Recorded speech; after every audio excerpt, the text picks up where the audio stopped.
merasakan berat, Nabi juga merasakannya. Kalau kalian merasakan kesulitan, Nabi juga merasakannya. Bil mu'minina raufur rahim. Kepada kaum mukminin, beliau sangat lembut dan mencintai dan serta menyayangi seluruh umatnya, dan itu adalah jaminan insyaallah semua kita bakal masuk dalam surganya Allah Subhanahu wa taala.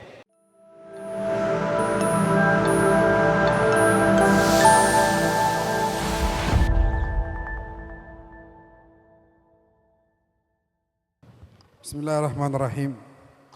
Assalamualaikum warahmatullahi wabarakatuh.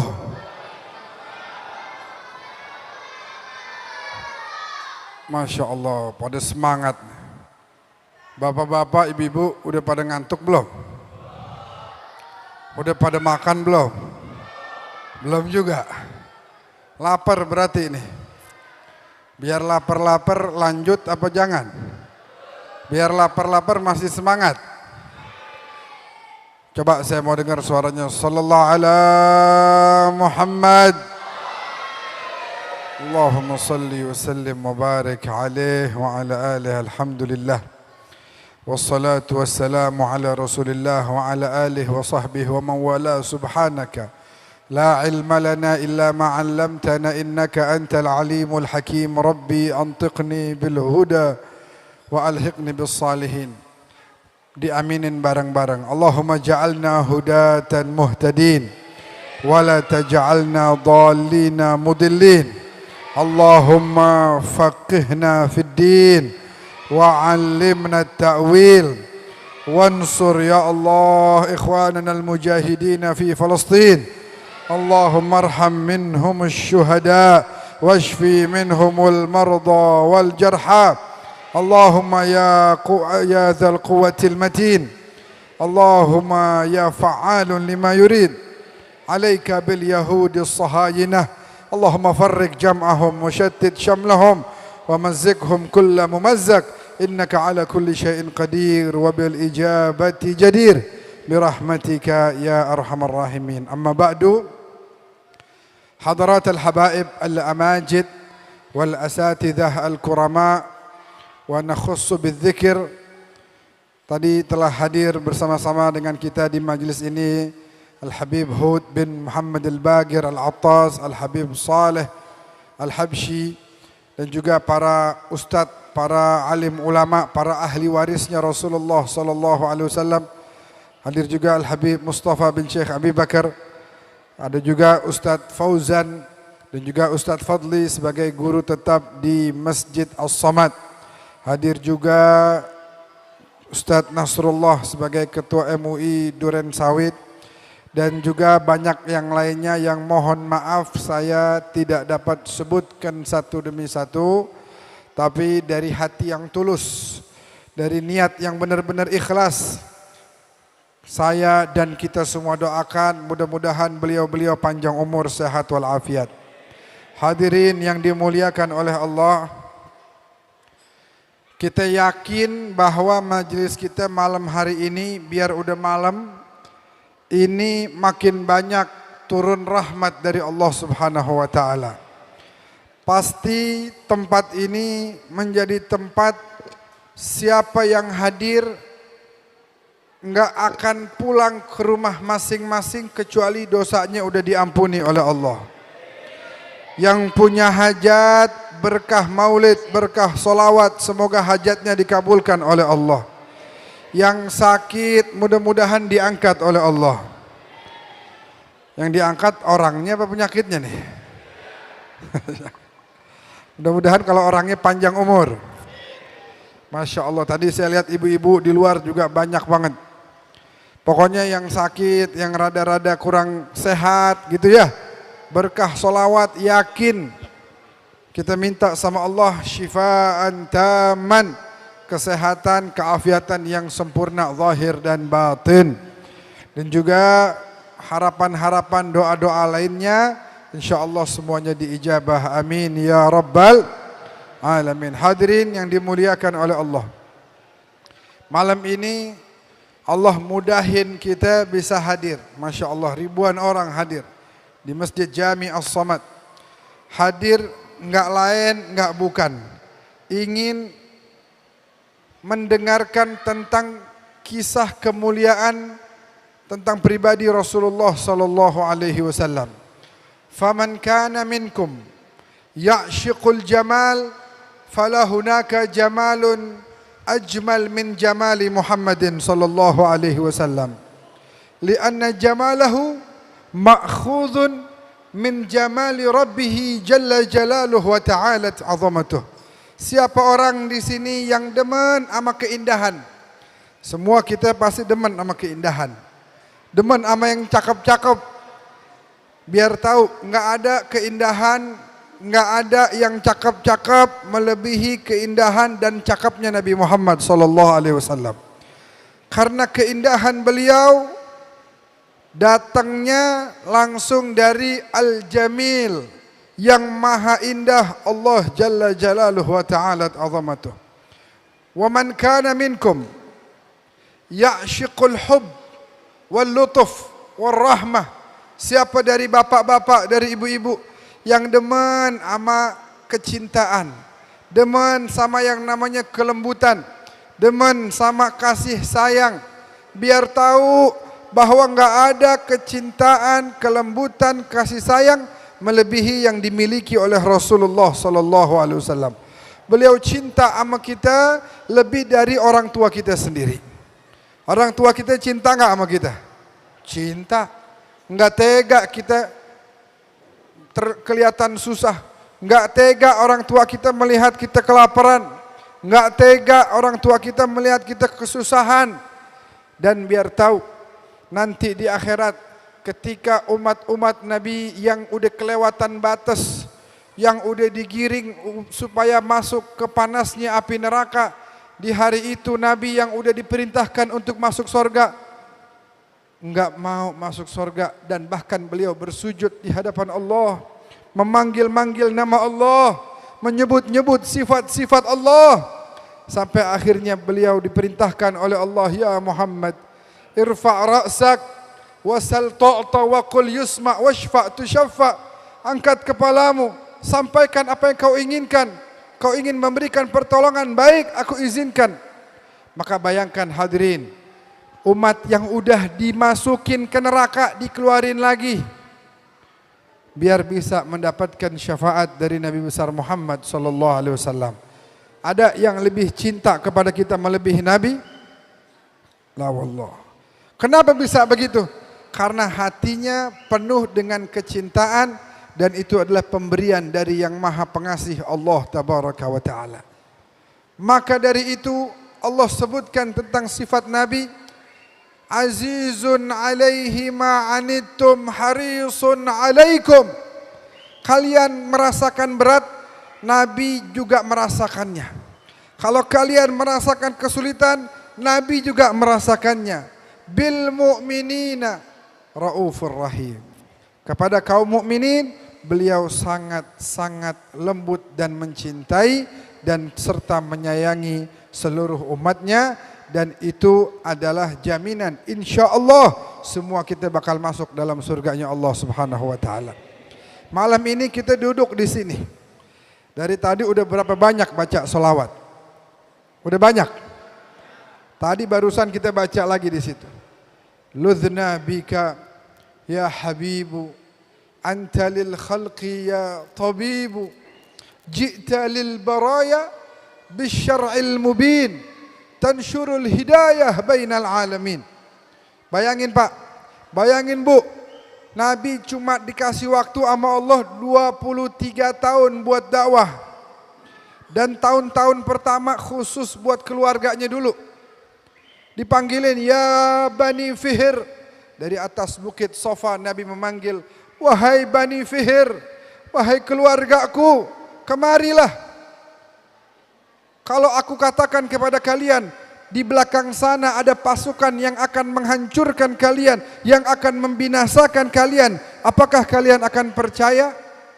Ya, kalau kamu bilang bahwa di belakang bukit ada kelompok manusia yang mau membinasakan kami, pasti kami percaya. Karena kamu nggak pernah bohong wahai Muhammad.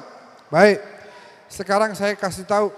Ada hal yang kalau kalian tidak lakukan, kalian binasa.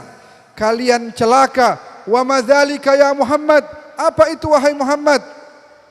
U'budullah. Beribadahlah kalian, menghambalah kalian kepada Allah. Maka pada saat itu Abu Lahab mengatakan apa? Tabban laka ya Muhammad, alihadza jama'tana.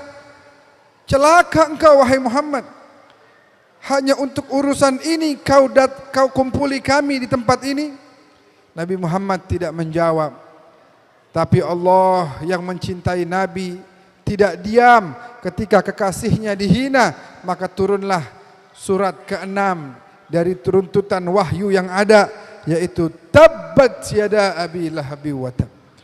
Padahal paman, saudara sama bapaknya. Tapi kata Allah, kamu berani nyakitin hati Nabi Muhammad, berani nyakitin hati kekasihku, tabbat yada abi lahabi wa tab. Kamu yang celaka wahai Abu Lahab. Ma aghna anhu maluhu wa ma kasab. Duitmu banyak, kamu punya harta berlimpah, enggak akan bisa bermanfaat itu semua. Sayasla naran dzata lahab. Dia akan masuk ke pedihnya api neraka. Bayangin, paman Nabi ditegaskan oleh Allah dalam Al-Quran. Maka jangan sekali-kali kita sakitin hati Rasulullah sallallahu alaihi wasallam. Jangan, ya Allah seram. Jangan.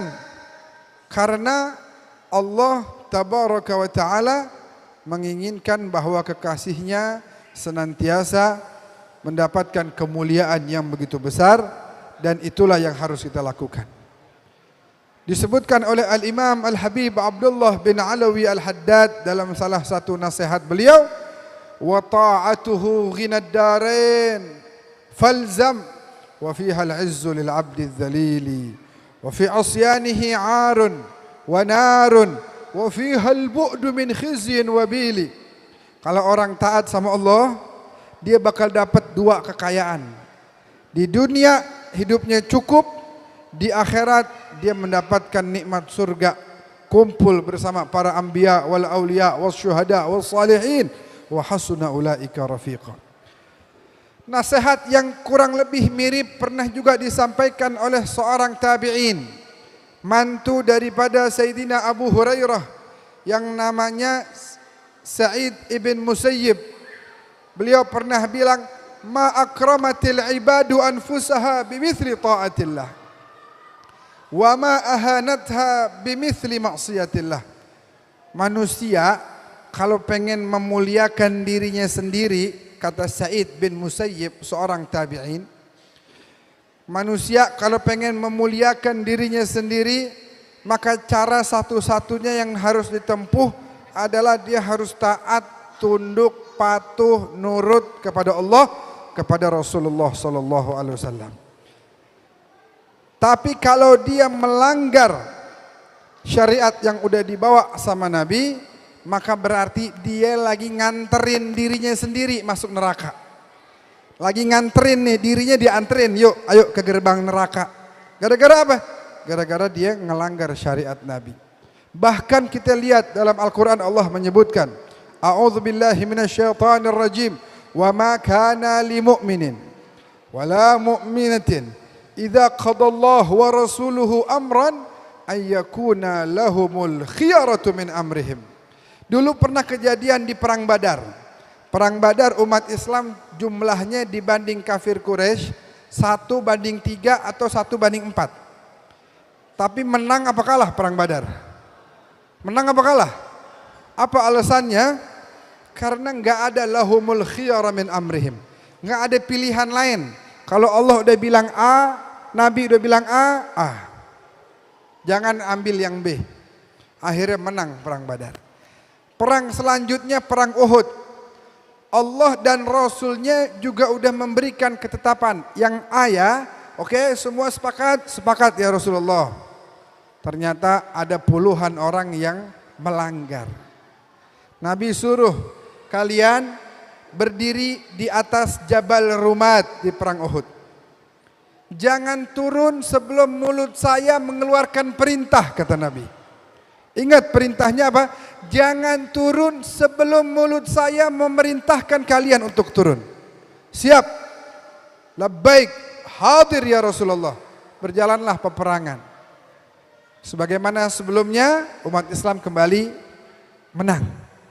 Musuh yang waktu itu dipimpin oleh Khalid bin Walid yang belum masuk Islam dipukul mundur sampai akhirnya ini yang puluhan orang di atas gunung berijtihad. Ada khiyarah min amrihim, ada pilihan dari diri mereka selain pilihan yang udah ditentukan sama Allah dan Rasulnya. Udah dah kita turun dah. Mau ngapain lama-lama di sini? Udah menang. Kafir Quraisy udah berlari. Jangan, Nabi belum perintah. Enggak apa-apa, udah menang. Kalau tadi masih perang, jangan. Sekarang udah menang. Jangan. Nabi belum perintah. Tapi ternyata 90% turun. Yang sisa tinggal dikit di atas. Khalid bin Walid udah lari ngeliat. Nah, tuh gunung udah kosong. Tinggal dikit. Mendingan kita serang dari belakang. Habis gitu kita turun lagi. Kita habisin umat Islam yang lagi saat itu sedang mengumpulkan harta rampasan perang. Kejadian, mereka turun. Khalid bin Walid lawan dari belakang, maju lagi ke medan peperangan. Sejarah mencatat waktu itu umat Islam dinyatakan kalah. Kenapa kalah? Apa nabinya nggak ngerti strategi? Apa nabinya nggak paham perang? La wallah, hasya wa kalla.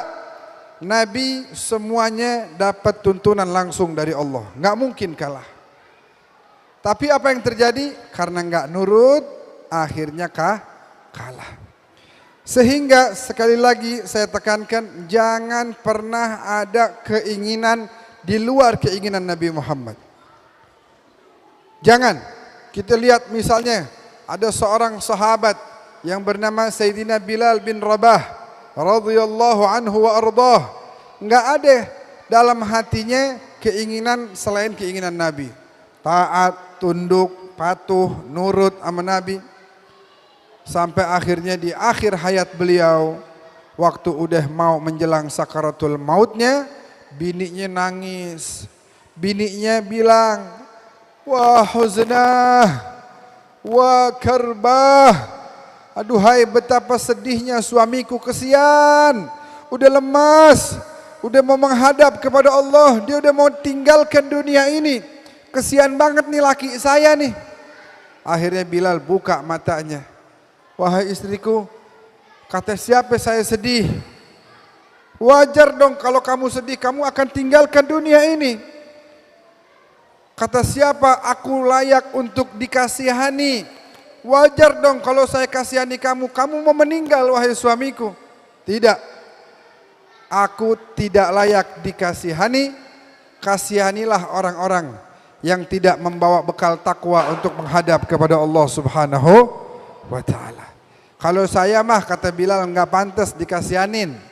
Sebab seumur hidup saya udah membawa bekal cukup menghadap kepada Allah. Saya udah jalan gadaman ala gadamin. Ikut langkahnya Nabi kemana, saya di situ. Enggak keluar biar sedikit. Maka hadirin, pulang dari sini, ayo kita jadi pribadi-pribadi yang lebih taat lagi kepada Allah Subhanahu wa ta'ala. Kita jadi pribadi-pribadi yang cinta, lebih dalam lagi cintanya sama Nabi besar Muhammad sallallahu alaihi wasallam. Itulah yang akan membuat kita menjadi umat yang bisa dengan mudah menjalankan apa yang Nabi perintahkan. Nih contohnya nih, masjid gede banget nih. Masjid mana cakep lagi. Masya Allah, tadi saya dengar lagi di jalan, dengar di YouTube mau ada naon? Mau ada pasang AC, mau renovasi ya? Benar? Kalau nggak salah tadi ada gambarnya begitu. Ketua DKM-nya yang masih di depan. Benar nggak tadi? Mau renovasi bukan?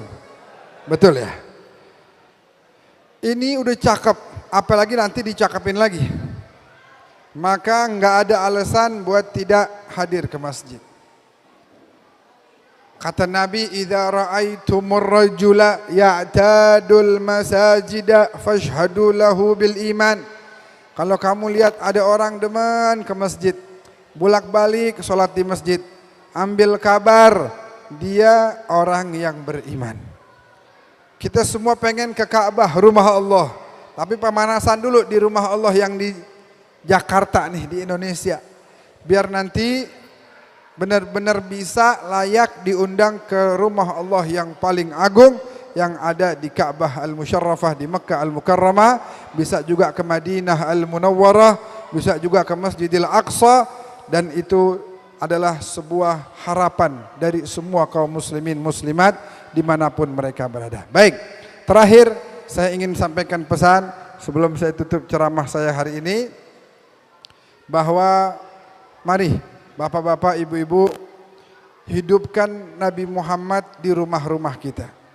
Sekarang tadi duduk di masjid nih, dari tadi kita duduk maulid di masjid. Banyak nggak sholawatnya? Banyak. Baca salam, assalamualaikum.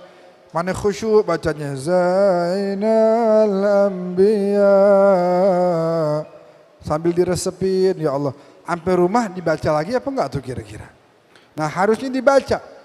Mungkin sebagian udah, yang sebagian belum. Isi rumah kita dengan bacaan lantunan sholawat dan salam.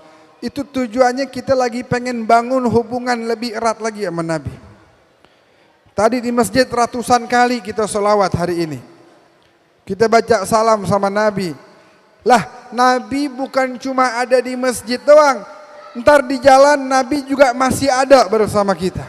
Di rumah Nabi juga ada bersama kita. Di tempat kerja Nabi ada bersama kita. Jangan satu detik pun kita berpisah dari Rasulullah. Ini barusan saya tadi sebelum kemari ada acara khitan. Khitan anak kecil. Bapaknya ngadain tasyakuran baca maulid. Saya bilang ini satu kegiatan yang begitu indah. Dari dulu para leluhur kita udah menyiapkan ini.